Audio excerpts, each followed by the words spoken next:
Salut, c'est Alex et aujourd'hui on se retrouve pour parler d'un sujet qui crée parfois la chicane, qui crée souvent la controverse. Donc une question que beaucoup de personnes se posent, est-ce que c'est mieux d'acheter ou de louer sa propriété? Donc il y a beaucoup de monde qui sont d'avis que c'est mieux d'acheter sa propriété, de se construire un patrimoine immobilier dans le temps. Il y a d'autres personnes qui disent qu'il vaut mieux louer et investir en immobilier en parallèle. Donc aujourd'hui on va traiter des avantages et des inconvénients d'acheter ou de louer sa propriété. Mais avant de commencer, je vous invite à mettre en commentaire, vous, votre réponse. Est-ce que c'est mieux d'acheter ou de louer sa propriété selon vous? Donc, dites-moi ça en commentaire. Également, je vous invite à vous abonner à ma chaîne pour plus de contenu sur l'immobilier. J'en publie des vidéos à chaque semaine. À liker la vidéo pour m'aider pour l'algorithme YouTube. Et sans plus tarder, on s'en va voir ça. Est-ce que c'est mieux d'acheter ou de louer sa propriété? C'est parti. Dans la croyance populaire, souvent, on dit que c'est mieux d'acheter sa propriété que de louer pour se construire un patrimoine, donc pour que notre argent aille dans un actif au lieu qu'elle aille nulle part, donc qu'on la loue et que cet argent-là va à un propriétaire. Donc ça, c'est souvent ce qu'on dit. Et c'est vrai, donc, qu'en achetant, on se construit un capital, on va se construire de l'équité dans le temps. Donc, au fur et à mesure du temps, quand on paye notre actif, par la suite, on peut emprunter sur la valeur de cet actif-là. Donc ça, c'est un plus d'acheter sa propriété. Mais ce qu'on oublie souvent de dire, c'est qu'il y a beaucoup de frais reliés à acheter sa propriété versus louer. Donc souvent, ça va coûter beaucoup plus cher acheter que louer.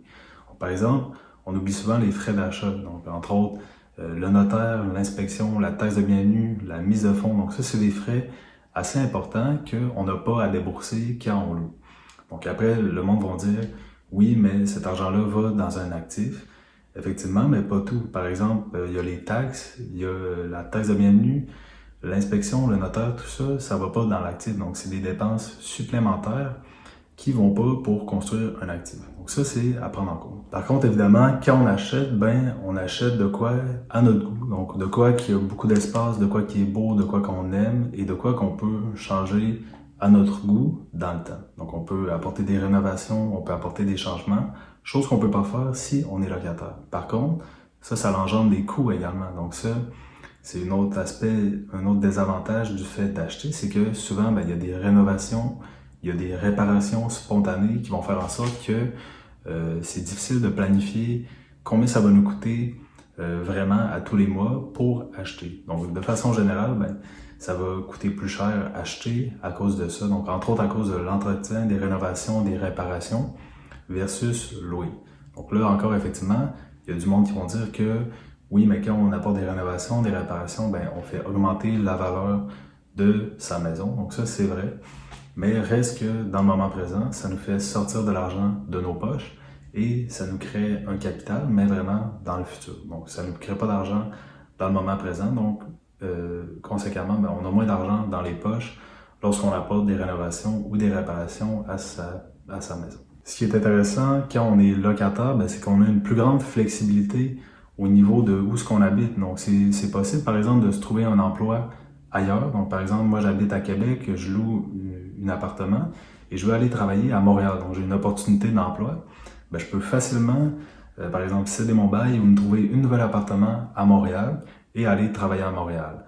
Tandis que si j'achète ma propriété ici à Québec, il est beaucoup plus difficile pour moi de partir à Montréal pour un nouvel emploi parce que le fait de vendre ma propriété, par exemple, va coûter extrêmement cher et je peux pas tout simplement quitter Québec et aller à Montréal parce que va falloir que je continue à payer ma propriété à Québec. Donc ça, c'est un des avantages d'acheter sa propriété, c'est que ça fait en sorte qu'on est très statique au niveau de où est-ce qu'on habite. Donc il y a certaines personnes qui vont trouver que c'est également un avantage, mais en termes de flexibilité, au niveau de trouver des nouveaux emplois ou d'aller vivre ailleurs, ça fait en sorte que c'est très statique. Donc si on veut quitter notre propriété, il va y avoir des frais importants reliés au fait de déménager, donc de vendre sa propriété et d'acheter une nouvelle propriété. Quand on loue, c'est que c'est plus facile d'établir un budget et de le suivre. Donc, quand on loue, on se dit, OK, je vais payer 1000 $ par mois pour mon appartement et il va très rarement avoir des frais supplémentaires qui vont s'ajouter. Donc, les frais supplémentaires qui vont s'ajouter, ça va être peut-être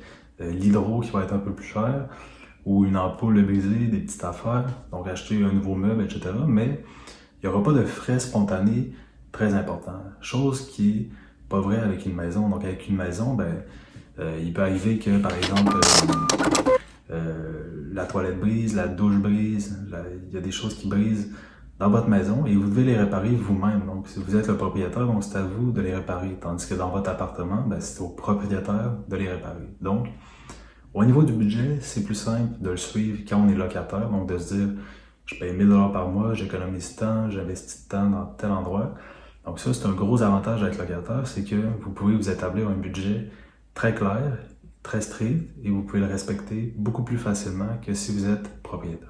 Et enfin, je dirais, l'avantage probablement le plus important d'être locataire, c'est que quand vous êtes locataire, ça affecte beaucoup moins votre capacité d'emprunt, donc vous pouvez faire des investissements immobiliers en parallèle.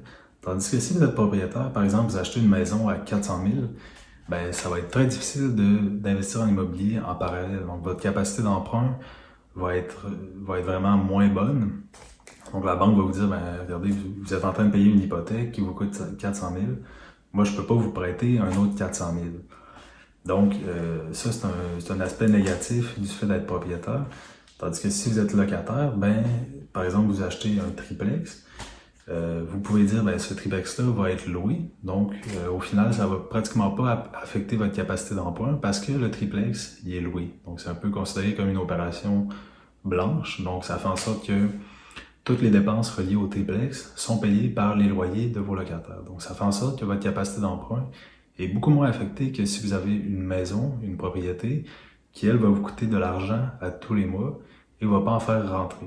Donc moi, c'est pour ça que j'aime mieux être locataire et investir en immobilier en parallèle. Donc comme ça, ma capacité d'emprunt reste meilleure et ça me permet de faire des investissements immobiliers et de payer un peu moins cher en étant locataire et ainsi accumuler plus d'argent pour l'investir dans divers projets.